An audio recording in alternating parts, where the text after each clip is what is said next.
এই ভারত শুধু পলাতক স্বৈরাচারকেই মনে রেখেছে, বাংলাদেশের জনগণকে তারা মনে রাখেনি। বা পলাতক স্বৈরাচার ভারতকে যা দিয়েছে, সেই পলাতক স্বৈরাচারকে আশ্রয় দেওয়া ছাড়া ভারত কি বাংলাদেশকে আর কিছু দিয়েছে? কিচ্ছু দেয় নাই। ফারাক্কার অভিশাপ থেকে বাংলাদেশ মুক্তি পায় নাই। এখন আবার তিস্তা বাংলাদেশের জন্য আরেকটা অভিশাপ হিসাবে দেখা দিয়েছে।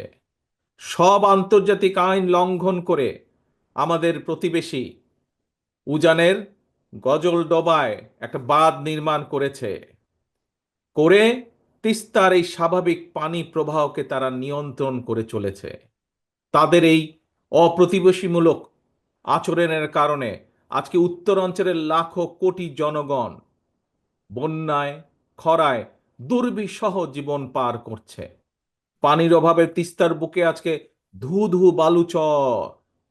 একদিকে পানির অভাবে নষ্ট হচ্ছে হাজার হাজার কোটি টাকার ফসল, আবার কখনো হঠাৎ করেই, এই দেখেন 2 দিন আগে যেমন হয়েছে, হঠাৎ করেই উজান থেকে ছেড়ে দিচ্ছে পানি, আর সেই পানির কারণে বন্যায় ভাসিয়ে দিচ্ছে সাধারণ মানুষের ঘর বাড়ি, কৃষকের আবাদি ফসল ভাসিয়ে দিচ্ছে।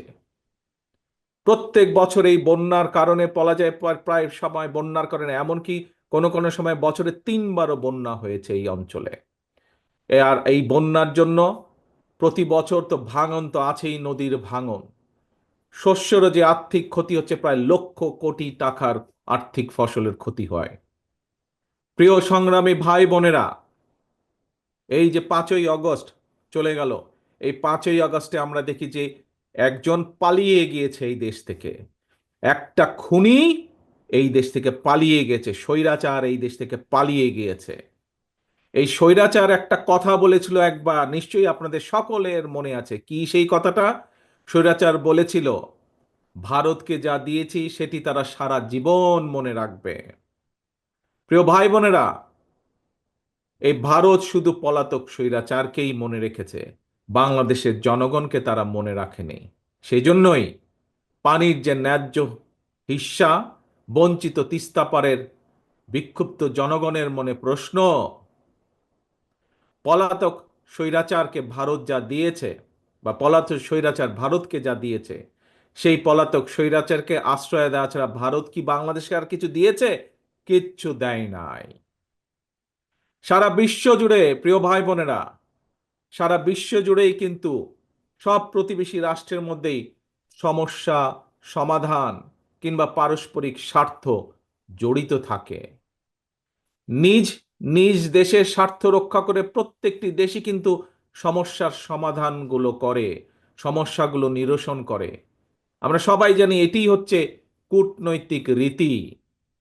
কিন্তু এই যে খুনি স্বৈরাচার পালিয়ে গিয়েছে যে 5ই আগস্ট, আমরা দেখেছি জোর করে অবৈধভাবে ক্ষমতা দখল করে রাখতে গিয়ে নিজেকে সে তাদের সেবা দাসীতে পরিণত করেছিল। বাংলাদেশ ভারত যৌথ নদী কমিশন এবং জাতীয় নদী রক্ষা কমিশন পর্যন্ত সম্পূর্ণ অকার্যকর রেখেছিল।